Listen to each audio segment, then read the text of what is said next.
Take a look at this. This is a document published in 2017 called The SPARS Pandemic, 2025 to 2028.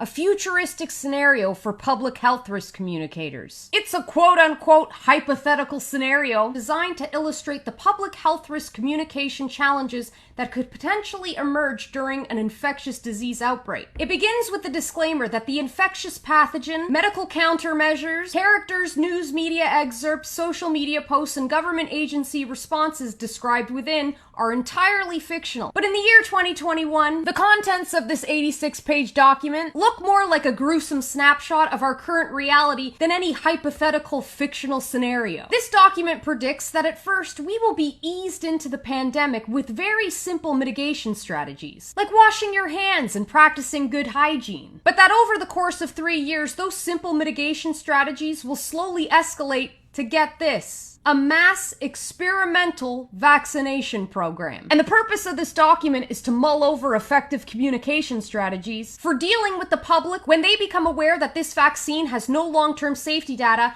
and that, and this is in their own words, it might potentially be causing more harm than good. This is straight out of the document. What are the potential consequences of health officials over-reassuring the public about the potential risks of a novel SPARS vaccine when long-term effects are not yet known? Long-term effects that are not yet known. That's weird. I heard from a professional student that long-term side effects don't exist for vaccines. Hang tight, because it gets even more infuriating. Communities around the country went through what some felt was a harrowing public health emergency, only later to confront the possibility, however slim, that the medicine we promised would help them may in fact be hurting them. Summary reports indicated that a significant number of helpline users said that their principal worry was associated with the SPARS pandemic and more recently, uncertainty about the potential long-term side effects of Coravax.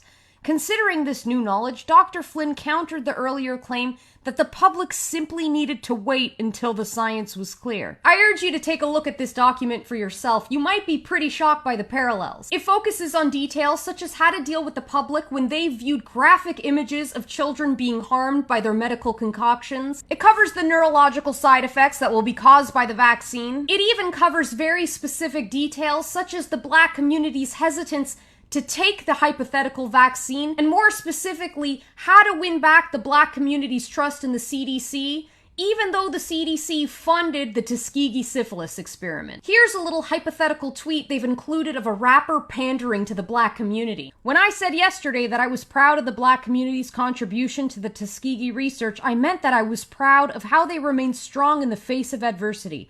I am saddened by the injustice and suffering they experienced, but I still strongly support the CDC and FDA's recommendations to take Calosivir and Coravax. Sound familiar? I got the vaccine, you got the vaccine, they got the vaccine, we got the vaccine. We can get back to normal, let me inform you, let's all get the vaccine. Now, believe it or not, the end of this document is even more shocking than the casual minimization of 40 plus years of human suffering. It ends by mulling over whether the hypothetical president of the hypothetical pandemic world should address the millions of people who sacrificed themselves to this experimental vaccination. It reads, President Archer agreed to address the country's resolve and recovery in the face of SPARS.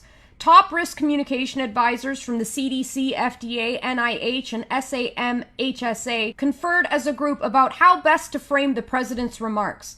The group vigorously debated whether it was appropriate for the president to acknowledge the sacrifice that vaccine recipients had made on behalf of their communities or to console them in their grief over that sacrifice. That's right, my friends. Back in 2017, your trusted health experts predicted that there would be a pandemic, that pandemic would result in the rollout of a mass inoculation program, and that inoculation program would inevitably lead to the death and injury of millions of people.